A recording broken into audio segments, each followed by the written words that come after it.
all-new Chevy Volt. The all-new Chevy Volt is considered an extended range electric vehicle. When it's fully charged up, it'll do about 30 miles on a charge, sometimes even up to 40 miles on a charge. When it runs out of electricity, a gasoline engine kicks in.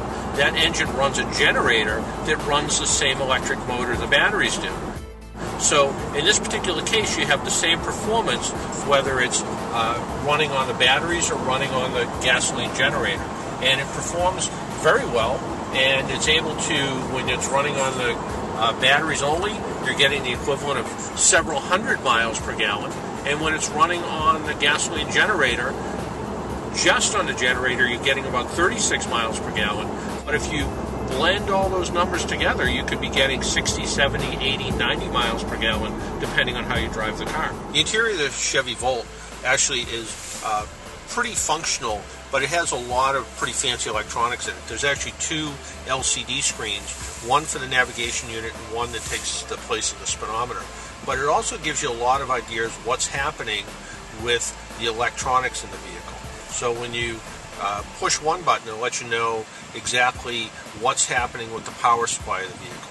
Right now, it shows the battery pack. The battery pack in this particular case is almost discharged, but it also lets you know about charging systems. For instance, if we charge the battery up on regular house current, and we started now, it would be fully charged up by about 1 a.m.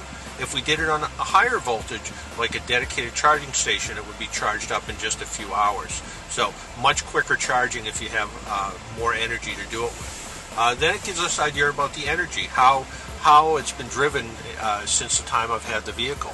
And since I've driven it quite a bit on the highway as well as around town. And my average miles per gallon is 53.4 miles per gallon. And no matter how you look at that, that's very good fuel economy. When I've only driven the car a short distance, less than the 30 miles, I didn't use any gasoline at all.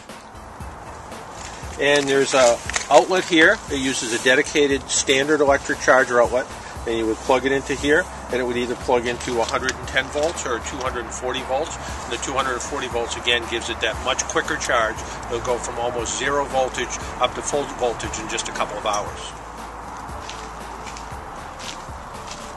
And under the hood we have a gasoline engine, and that gasoline engine is hooked up to a generator that actually powers the car. It does require some basic maintenance, just like all gasoline engines would. And kind of interesting that this very fuel-efficient vehicle requires premium fuel, though. So what you save on electricity and save on gasoline, you pay a little bit extra at the pump, but you don't have to buy much gas. That's the good news. The Chevy Volt's a great four-door car, and it's designed to seat 4 passengers. The front seat is plenty roomy, lots of leg room, but it's the rear seat that suffers a little bit. If you go back to the rear seat, you can see that leg room is pretty limited. I have the front seat not quite all the way back, but somebody of my size, if I went to get in the car, it's pretty tight fit. So somebody who's over 6 feet tall, the rear seat of a Chevy Volt might not be the best place to be. The Chevy Volt has a lot of practical features. It is a hatchback, so that gives you a lot of interior room. Open up the back, fold the seats down, you have lots of interior storage.